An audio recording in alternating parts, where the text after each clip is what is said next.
juntamente com os seus consultores, para transferir o conhecimento que o IBAN adquiriu ao longo dos 58 anos de estudo e de pesquisas, de projetos desenvolvidos, para que os servidores públicos municipais e os agentes municipais possam absorver esse conhecimento e transformar esse conhecimento nas melhorias que a população necessita, e aí possamos buscar qualidade de educação, qualidade de saúde, transporte público, que é mobilidade funcional, etc, etc. Então, a atuação do IBAN é mais voltado para esse ponto. Né? 7h03, Carlos Saraiva, consultor do Instituto Brasileiro de Administração Municipal e presidente do PTB de Guarujá.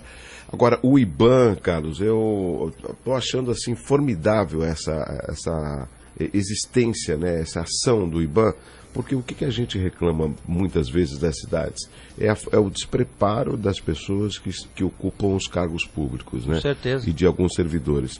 E se a gente lembrar, na Lei de Modernização dos Portos, que aconteceu em 93, o que aconteceu? Tinha um grande número de trabalhadores portuários, veio a modernização, muitos deles foram demitidos, né? Diminuiu o número de funcionários no porto. Agora que foi formado o CENEP, que é um Centro de Excelência Portuária, para que esses trabalhadores possam ser requalificados. E o que não é diferente com relação a Cubatão, onde você tem o polo petroquímico e a prefeitura timidamente começa a promover cursos de requalificação, porque a maioria das vezes a mão de obra não está no município, vem até de outros estados. Ou seja, com projetos desses ligados à prefeitura, por exemplo, de Cubatão ou até de Santos, né? Você acha que o IBAN pode formar profissionais e ter essa mão de obra na sua própria cidade? Pode. Ou no Guarujá, por exemplo? Pode. Aliás, é uma das bandeiras, né? É uma das bandeiras de trabalho do IBAN, né? A gente tem tido a oportunidade de falar um pouco desse problema da falta de qualificação da mão de obra que atinge toda a Baixada Santista. É um problema crucial para a Baixada, para nós. Como você bem disse aí, né, as grandes empresas que se estabelecem hoje na região metropolitana acabam trazendo mão de obra de fora, tá certo? Por quê? Porque falta qualificação de mão de obra aqui. Mas vamos separar um pouco as coisas, né? Na iniciativa privada, o profissional, as empresas, ela busca no mercado aquele profissional qualificado que ela precisa, tá certo? Até porque ela tem a liberalidade de fazê-lo. Porque qual a diferença entre a área pública e a privada, né? Na área pública, você só faz o que a lei determina. E na área privada, você pode fazer tudo aquilo que a lei não te proíbe, tá certo? Então, na realidade, essa dicotomia faz com que a flexibilidade seja maior e o empresário, né, aquele que gera emprego, tem a liberalidade de buscar no mercado o profissional melhor preparado. Então, se não tem aqui, ele vai buscar fora. Na administração pública é diferente. A prerrogativa, ela se insere em dois pilastros, né? Os cargos em comissão, tá certo? E aqueles cargos de livre provimento, que a gente chama, e os cargos que são constituídos através do que preconiza a Constituição Federal, ou seja, através de concurso público. Quando você seleciona um servidor público através de concurso público, ele muitas vezes é selecionado genericamente, em que pese as provas, dependendo do cargo que é realizada, ela se torna uma prova específica. Mas mesmo ao adentrar ao serviço público, esse servidor, ele deveria passar por toda uma qualificação profissional para depois começar a exercer a sua função. E isso não ocorre. Você vê isso em poucos municípios. Na realidade, ele faz o concurso público e aí quando ele é chamado, imediatamente ele já vai para trabalhar. E lá, ele entra para trabalhar numa sessão e ele aprende ali na marra, tá certo, as atividades dele. Então, isso é uma coisa que muitas vezes acaba atrapalhando o desenvolvimento do serviço público. Um outro fator fundamental, muitas vezes os prefeitos, quando entram, prefeitos, governadores, o próprio presidente da República, eles trazem assessores para ocupar esses cargos de livre provimento, e na grande maioria das vezes, essas pessoas são totalmente despreparadas. Tá certo? Nunca trabalharam nunca trabalharam no serviço público, não sabe o que não sabe nem muitas vezes o que é o serviço público, né? Vem com ideias mirabolantes e aí começa a enfrentar uma série de problemas em decorrência do que é a sistemática do serviço público, né?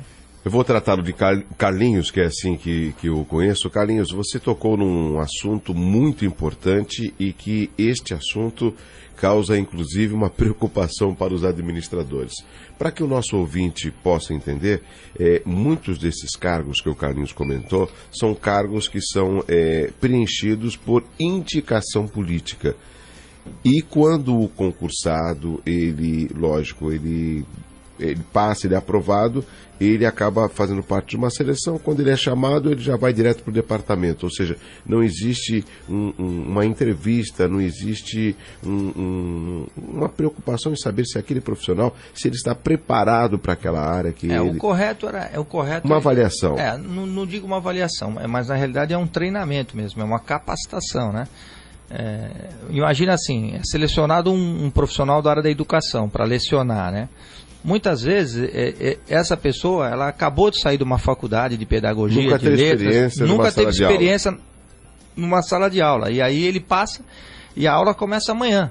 Aí ele já vai guindado diretamente para a sala de aula, sem um preparo. Tá certo? E aí o que decorre isso? Isso automaticamente reflete na má qualificação do serviço na área pública, e aí quem sofre com isso é toda a população. Aí o IBAN vem justamente para... O IBAN vem muitas vezes para capacitar também. Após o concurso público, o IBAN também desenvolve projetos de capacitação, ou seja, de preparo da chegada desse profissional na área que ele vai atuar. Isso na iniciativa privada é uma coisa muito normal, Douglas. Até mesmo um grande executivo, um grande profissional, quando ele é contratado para exercer um cargo de relevância numa empresa, ele não chega de general, como a gente costuma falar, né? Ele vem para passar por todo um processo para depois vir para exercer definitivamente a sua função. 7h19, estamos conversando com o Carlos Saraiva, o consultor do Instituto Brasileiro de Administração Municipal e presidente do PTB de Guarujá. Carlinhos, tem aqui duas perguntas. A Soraya, a primeira pergunta. Soraya Farias Melo, ela mora no Gonzaguinha, em São Vicente. Já fiz concursos públicos realizados pelo IBAN e gostei muito, diferentemente de outros institutos que não buscam o conhecimento do aluno. O IBAN colocou uma prova coerente e de acordo com a proposta do concurso. Como acontece a escolha de um município ou empresa ao IBAN para que ele realize o concurso? Na realidade, o IBAN ele atua por dispensa de licitação, até pela notoriedade que ele tem.